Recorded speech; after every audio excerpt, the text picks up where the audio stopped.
This video is brought to you by Mini-Prints. Visit miniprints.com and check out all the 3D printed super detailing parts they offer. Take your layout to the next level of detail. They're the resin. Your layouts look so detailed. That's miniprints.com.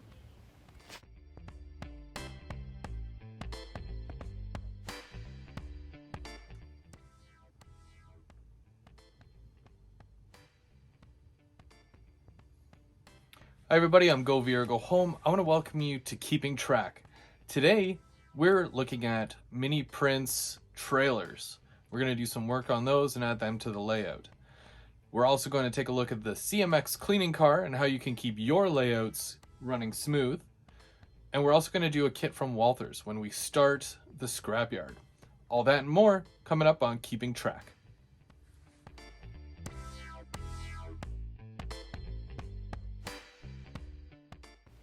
This will be the location of my new scrapyard.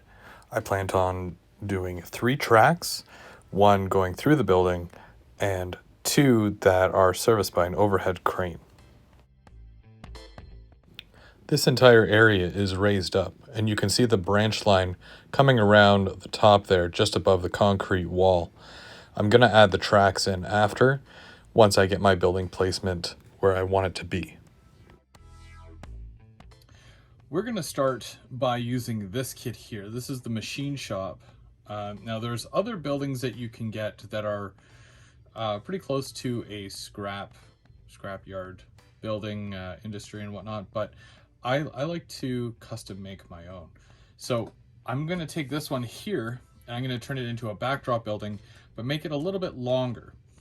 And with this one here, it allows me to pull the cars in, and I can unload or load scrap on the inside. And I'll also have a crane and whatnot on the outside as well. And then with some other machinery as well that can assist, like the shredder and whatnot. So I'm gonna start with this kit, and then we're gonna build off of this. Here's some of the tools that I'm gonna use when building this. We want some plastic cutters, some snips, a decent X-Acto knife, multiple files. I just grabbed this one as an example. And this is the glue that I like to use. I use this on plastic to plastic gluing. If I paint anything first, I'm going to use a different kind of glue. But this is normally what I use. It melts the plastic together. It gives you a nice, strong bond. And it also comes with a little, it's almost like a little paintbrush, so that you can spread it nicely and you don't need to use a lot. It works.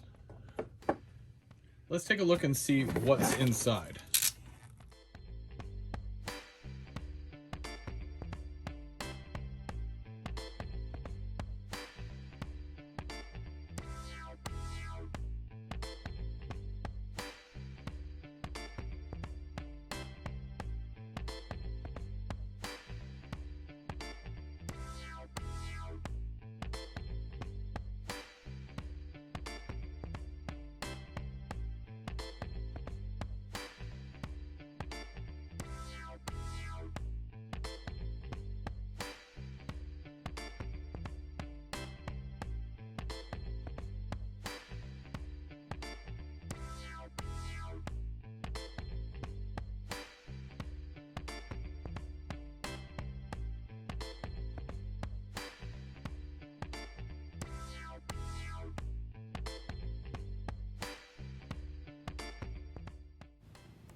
I start by snipping out all the main walls of the building.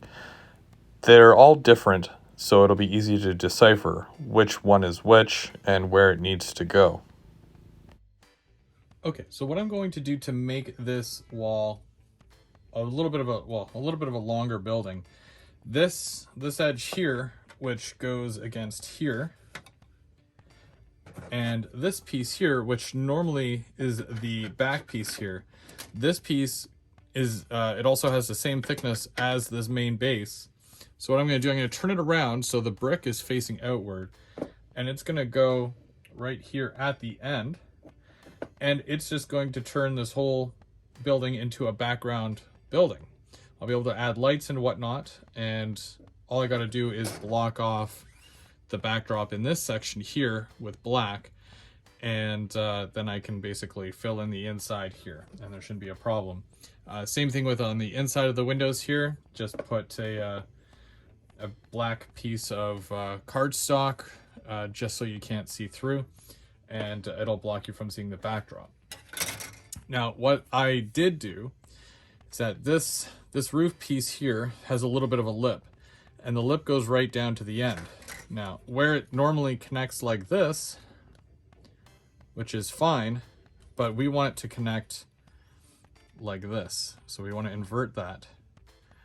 And because this one has a bit of a lip too, I cut out and I filed down just enough so that it looks like it's going to go all in one piece. So I'm basically inverting the corner, and it's going to go outward. So that way it should make this corner here very seamless when it comes to putting it together, painting it, and making it look like it's all one building. Now that these pieces are figured out and I know the layout of my building, I'm going to go around and I'm going to take all the flash off the corners and make sure all my edges are smooth so that I can start piecing the main building together.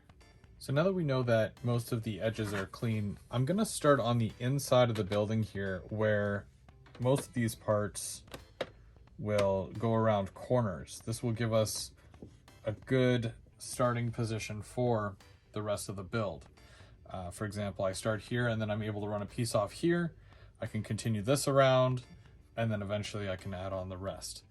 But I'm not going to attach the walls to the base because this needs to be painted, and I paint this separately. And I also paint the walls a different color as well. I'm going to want to paint the inside and the outside of most of these walls, especially the other ones, so that when you look inside, it's not this ugly brownish plastic color. So we'll start and we'll get this glued together, and then we'll keep going.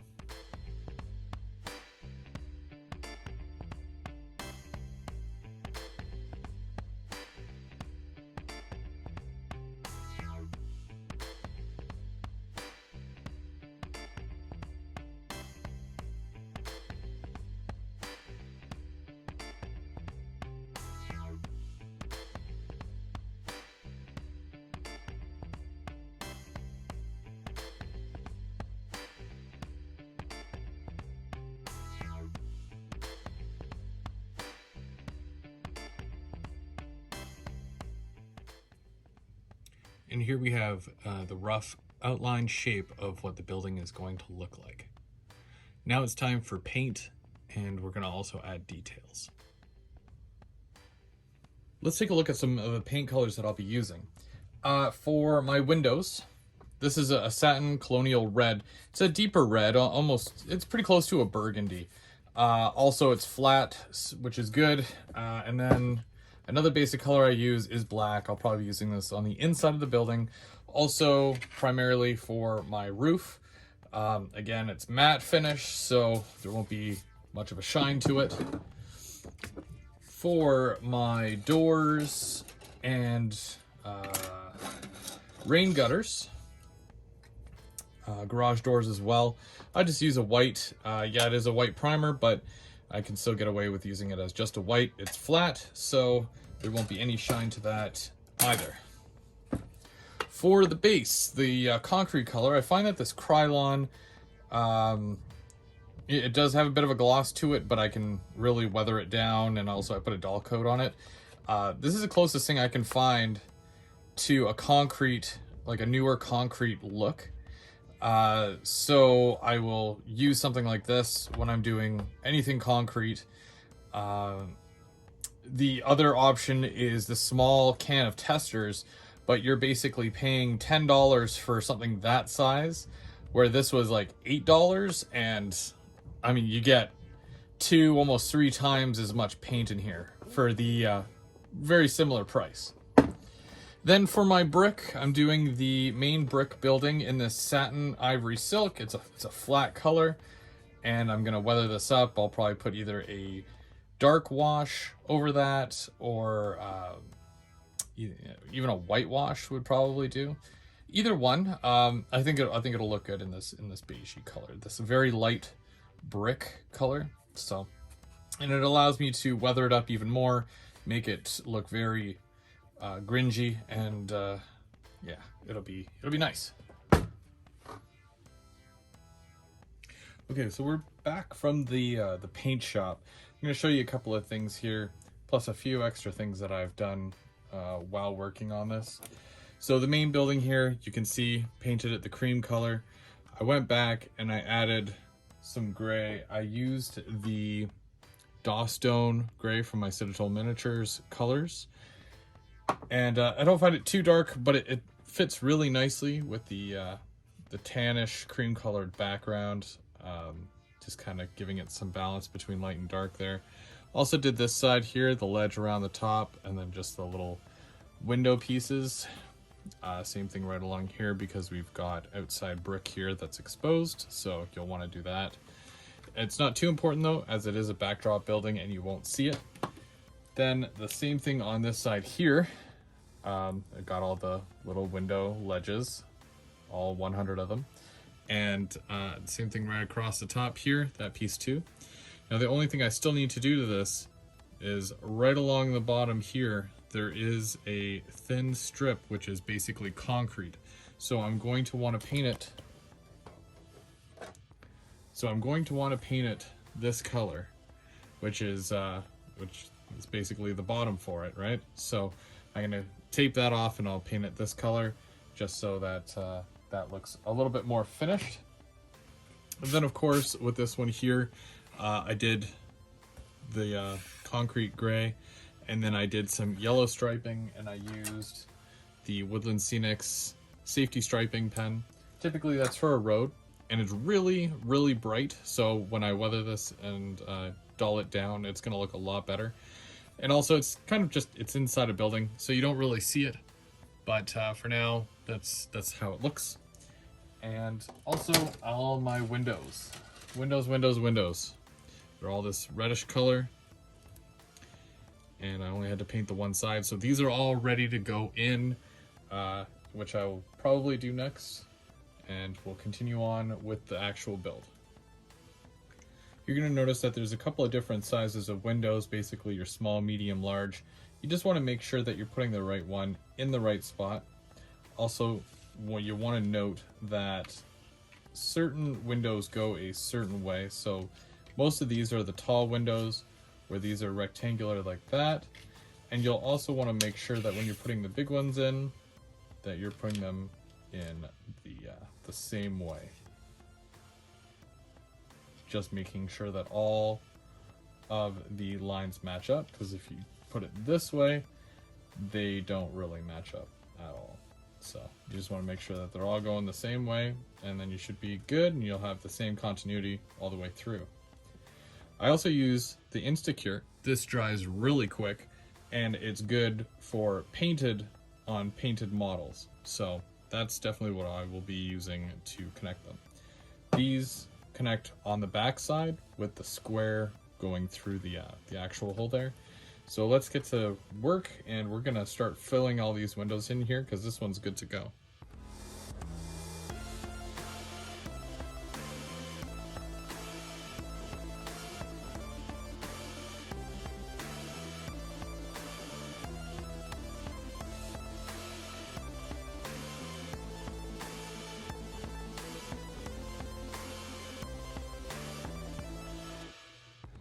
Now that a majority of the building has been painted, I'm going to fix this part to the base so that it'll stay in its place, and I'll just add the doors after. They'll still have access to do that. So I'm just going to glue that down, and we'll be right back. Alright, so the main section here is glued to the base. Let's go ahead and add a few more detail parts, like the doors, and that walled in section there with the little roof to it, and then we will start to weld.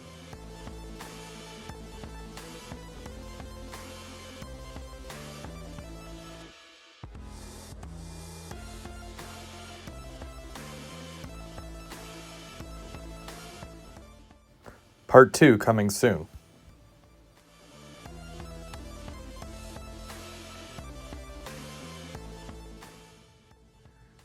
All right, so let's take a look at the CMX cleaning car, the Clean Machine. This is an HO scale one. There's also one in N scale. I paid $209.99 Canadian for this one, and it's supposed to be really good. There's been a lot of talk lately about cleaning locomotives and cleaning your track, and keeping everything nice and running smooth. So I feel that with a big layout like mine, instead of cleaning everything by hand, I'm going to go through and I'm going to clean everything with this. So I'm going to go ahead and I'm going to open it up. It's just the one piece of tape. They have a very boring box, unfortunately, but it is what it is. It's what's on the inside that counts. And in this case, it's this brass, almost tanker-looking car. So it shows you a little description of all the parts and whatnot and what they do, all the benefits, track and wheel cleaning, operating instructions. And yeah, you want to make sure you give this a read over before you use it. I know I do, or will. And yeah, I'll be reviewing that just to make sure that I don't mess up at all. So it is well packaged with bubble wrap. I'm assuming this is my quick filling syringe so that I can do everything without making a mess. Extra gaskets.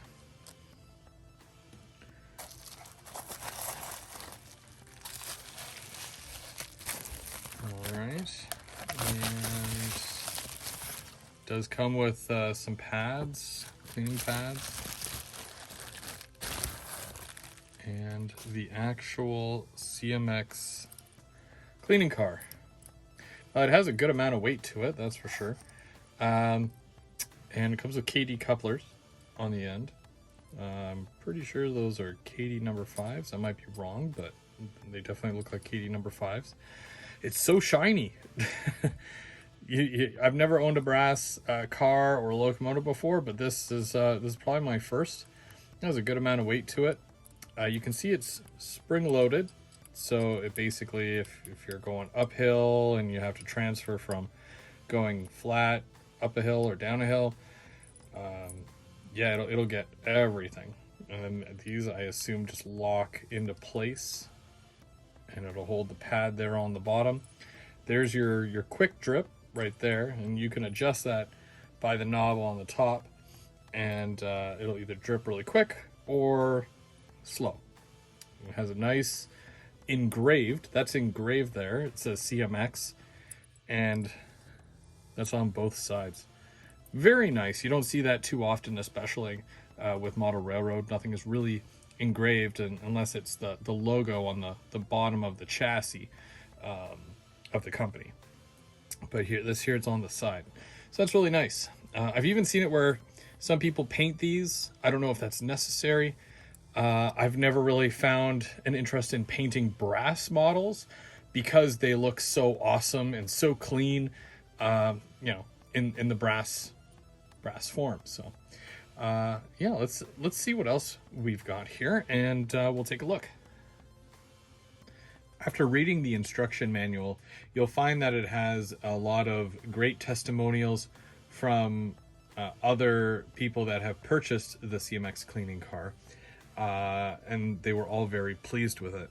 There's a number of different abrasives that you can use to clean your tracks, but there's only so much that you can do to prevent oxidization of the rails and to keep it from losing its contact. So when they came up with this car, they also recommend a couple of different liquids that you can use. Now, one thing that I would recommend to do is to stay away from nail polish remover liquid. the acetone in it will actually eat away at plastic. So it will eat away at your ties, basically, unless you have a complete wooden tie layout. But in most cases, most people have the plastic ties.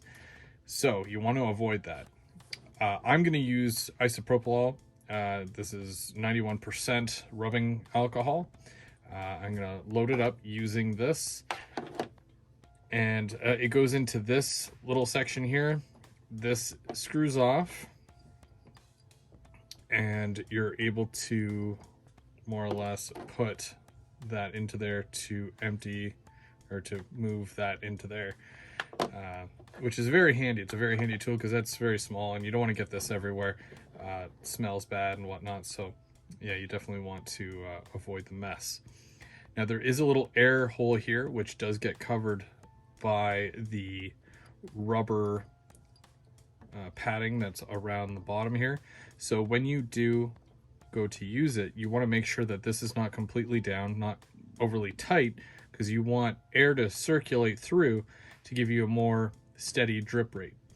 This will adjust how much releases at one time. So you can always set it up early and just make sure that you have the right drip rate so that when you put it onto your tracks, it's not all pouring out everywhere. You want to make sure your pad, the pad itself that it comes with, by the way, you can also buy extra of this. You want to make sure that the pad is nicely soaked so that you're getting a nice even cleaning experience on both of your rails. And you'll notice that on the pad there's a somewhat of a brown side that's kind of like felt, and then on the other side it's white. You want to make sure that the felt side, the soft side, is pointing down. Now I already cut a piece and I attached it to the bottom here, and that's good to go. But I'm going to end up taking this off because I do want to make sure that my drip rate is good. And I'm going to fill it, and we're going to have a couple of locomotives pulling this around the layout. They do recommend a couple of smaller 4-axle locomotives, but it really doesn't matter if it's 4-axle or 6. You just need something with some good pushing power, or if you're, if your track is decent, you can always do a push-pull. That way you can go in both directions, no problem. And then, yeah, you're going to want to go around and clean the layout. So let's check this out.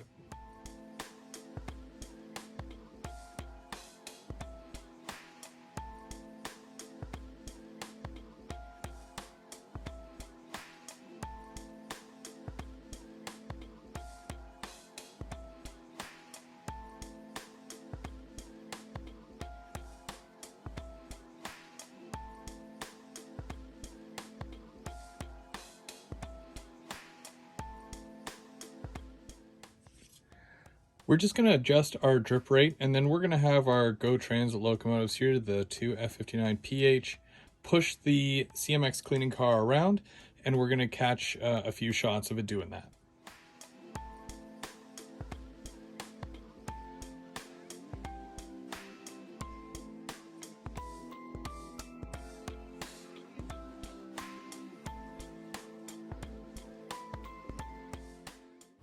Normally I'd have to take this bridge apart to actually clean that track, but it goes through with no problem.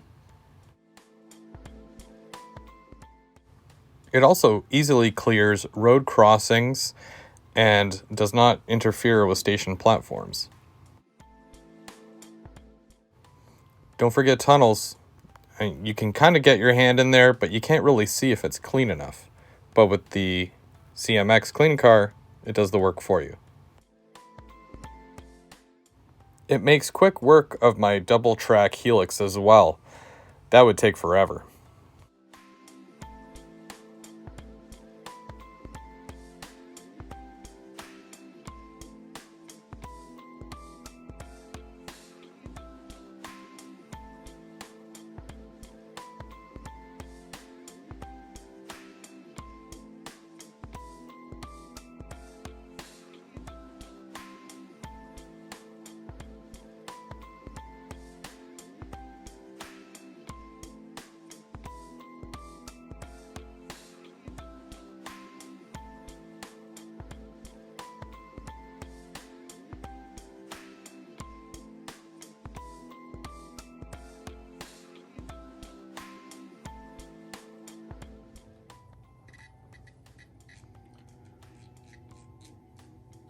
All right, so now that I've gone around a couple of times, I'm just gonna tighten these back up.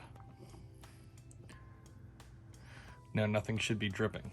We're gonna take a look and see how clean or how dirty this pad is now. Whoa, that was on my track? Ugh. I guess it's time for a new pad, huh?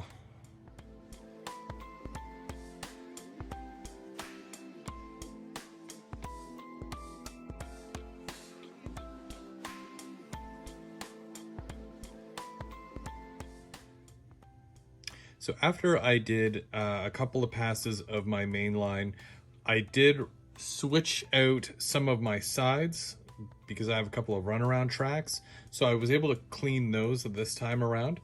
I also did a couple of my sidings as well, just to see how well it'll work on a smaller radius and how it works getting around, pushing and pulling.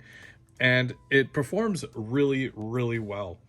I got positive feedback from a couple of my friends who do have these, and it was honestly the push I needed to get one so that I can start making my layout run even more amazing than what it already does.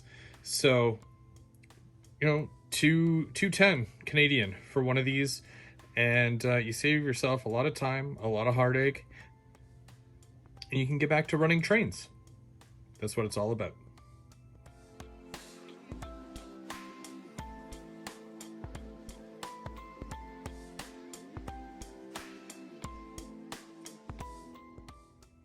Next up, we're going to work on some trailers. So we've got this mobile home, and we also have this horse carrying trailer. I'm gonna be painting them, and we'll work on them, get them done, and we'll see how they look being pulled by a truck. For the bottom of the trailer, I'm going to spray the entire bottom silver, and then from there I'll be able to do a few black details once that's dried. Next up, I'm going to clean these doors off here because they're going to go on the back side of the trailer. I'm also going to prime everything here white. Then I'm going to also paint the horse, and I'm going to paint the horse black. So painting the whole trailer inside and outside white, I primed the whole thing. I taped it off, and then I taped off leaving a stripe going right around, and then I just covered all the windows both on the inside and out. And I'm just going to do a sharp little racing stripe here down the side and around. But what you want to do when you're going to paint something like this, tape sometimes is tricky. You want to avoid the bleeding. So I'm going to spray this all with white, and it should technically seal all these little edges here and whatnot, so that when I paint the blue, which I'm going to do a blue stripe, there will be either less, minimal, or no bleeding of the blue paint whatsoever. So let's do that now. All right, so we're back from the paint shop, and what I'm going to do now, I'm going to take all the tape off, and we're going to reveal basically just the paint as it is.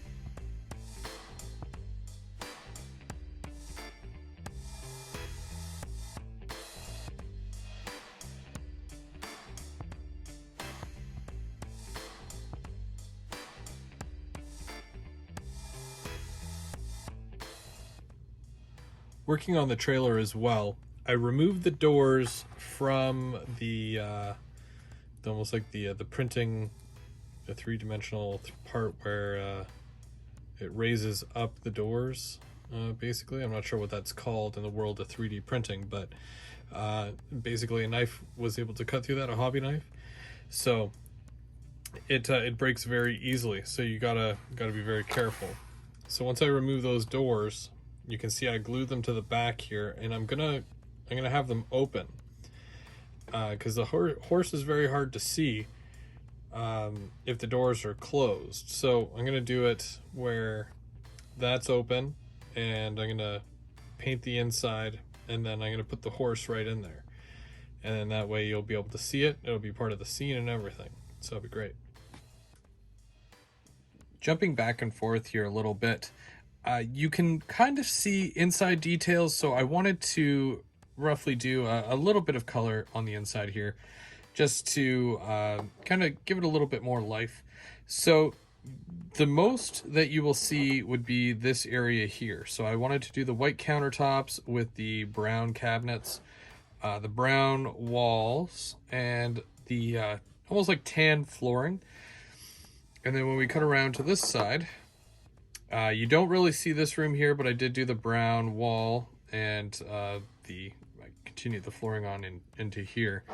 So when the cap is on, you probably won't see most of this, but I know it's there, and I know the extra little bit of work that went into it. There's a bit more that I'm going to do to this, but that's roughly about it there. I did the black around the sides, black wheels for all four, and I'm going to add a bit more detail to the little propane tanks on the front there. But other than that, it's pretty good, and it's ready to go. And I've got the silver under bottom there. Not that you'll ever see it, but it's about ready to get capped, and that'll be good for the layout. Also working on the trailer here, what I did was I sprayed the whole thing silver because there's a lot of little silver bits. So to avoid taping everything off, I basically painted the whole thing silver, and I'm going over with my brush and white paint, and basically I'm doing the sides, leaving the kick plate here and all the little frames, and there's also piping and whatnot throughout that still have the shiny silver. The covers, the wheel covers there are still silver. And yeah, I'm gonna have to do a second coat of white because it's the first coat wasn't that great. I do prefer spraying over brush, but I just decided to do it this way. But it's coming along, and you'll also be able to see the inside here as well is still silver, but that's okay because it's an aluminum side. So I'll just probably paint the bottom, and then it'll be good to go as well. So taking a look here, you'll notice that the horse, I painted the horse black, and I did the floor black as well, but I've put some white glue down, which will eventually dry. But I put some dead grass in there to kind of represent hay. And once that dries, it'll look, well, the glue will be clear. And now you can actually see the horse. And you get a better look at the trailer here now. And it's ready to go and get towed. Now, obviously, this will be going on a scene where the doors need to be open. So you probably don't want this driving down the highway. As for the other trailer you can see here, now I'm not sure if this is the right size truck that would be pulling this, but for representation purposes, of course, we've got it just being pulled by a truck because they're going off to the campsite, going off on vacation, and I'm very happy with the way that it turned out. It's very exciting. Now this is the mobile version where it's obviously on the go, but when you place it in a campsite, you can always put the deck around it.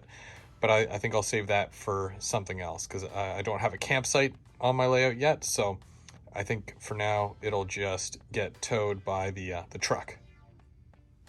All right, so taking a look, there's the other truck there. It's just had to pull over. I'm sure they're going to check on the horse, and then they'll be on their way. And of course, we've got the camper van there in the back, and they're at the stoplight currently, but they'll be getting on the road because they're ready to go camping. That was both the trailers, and I think they turned out really well. Seeing as I've never really done trailers or campers like this before. So maybe that might be something to consider, something for your layout. and you can use that to bring your scenes to life.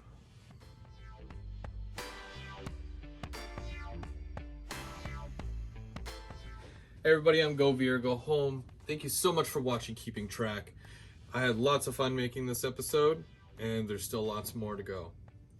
Coming up next though, GVO After Dark, but we're not done. If you guys want to hang out with other YouTubers who love model trains, then you should join us on June 4th for the YouTube Model Railroader meet.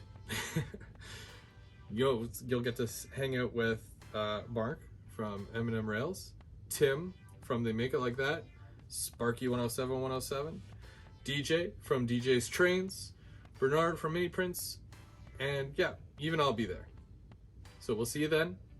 But first, GVO After Dark. We'll give you more details about the show then. Bye for now.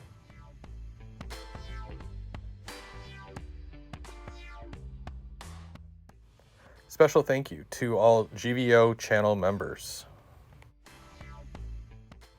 If you're not already a member and would like to become one, click the link in the description below. Also, a big thank you to viewers like you. Thank you for all the support and for watching over the years. As always, don't forget to like and subscribe. I'd stick around, but I've got a train to catch. Good night, everyone.